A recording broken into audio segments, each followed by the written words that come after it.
l'ancien directeur sportif du PSG, Leonardo, a évoqué la prolongation de Kylian Mbappé à l'été 2022. Dans une interview accordée au Figaro, l'ancien directeur sportif du Paris Saint-Germain entre 2011 et 2013 puis entre 2019 et 2022, Leonardo, s'est notamment exprimé sur Kylian Mbappé. Interrogé sur le départ libre de l'attaquant français vers le Real Madrid, le Brésilien a estimé que le PSG aurait dû le vendre à l'été 2021 plutôt que de le prolonger un an plus tard. J'ai été contre, au niveau qui était fait, toujours. Dès le début, je pense même qu'il devait être vendu à la fin de la saison 2020-2021, quand le PSG a eu une offre du Real Madrid et il ne lui restait qu'un an de contrat. Si tu perds un joueur, c'est embêtant, mais le club ne va pas mourir. Quelle grande institution s'est effondrée en perdant un joueur ? Aucune. Cela peut mettre du temps, mais tu te relèves toujours. J'étais joueur, mais jamais un élément ne peut être plus important qu'un club, a confié l'ancien directeur sportif parisien, qui était donc, selon ses dires, contre la prolongation du champion du monde 2018.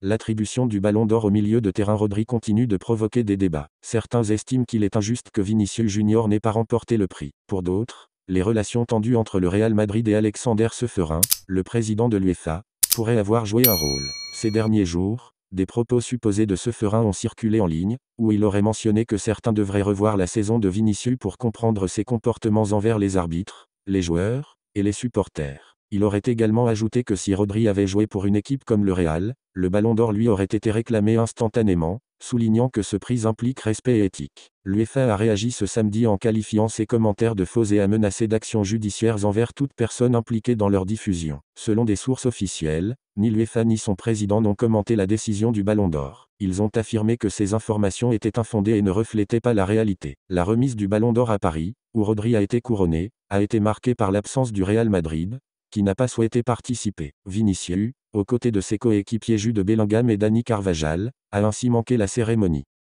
Par ailleurs, la lourde défaite du Real Madrid face au FC Barcelone, 4-0, lors du dernier Clasico a laissé des traces. Cet échec pourrait être un tournant pour la saison du club et pour Carlo Ancelotti, qui songerait à quitter son poste. Profondément affecté, l'entraîneur italien aurait qualifié la prestation de son équipe de honteuse et remis en question l'engagement de certains joueurs. Cette réaction inhabituelle souligne la frustration grandissante d'Ancelotti face aux attentes élevées autour du club. Quelques jours après le Clasico, une réunion de crise aurait eu lieu entre Ancelotti et le président Florentino Pérez. Bien que ce dernier ait réitéré sa confiance envers l'entraîneur, Ancelotti aurait exprimé des doutes sur sa capacité à continuer dans ce climat de pression constante. Il envisagerait même de relever un nouveau défi, possiblement en sélection nationale ou dans un championnat moins médiatisé. Cette situation pèse également sur les joueurs, dont certains leaders auraient tenté de convaincre leur entraîneur de rester jusqu'à la fin de la saison. Toutefois, si les résultats ne s'améliorent pas, Ancelotti pourrait décider de partir, lassé par les exigences accrues. Fort de son expérience et des crises qu'il a surmontées dans divers clubs européens,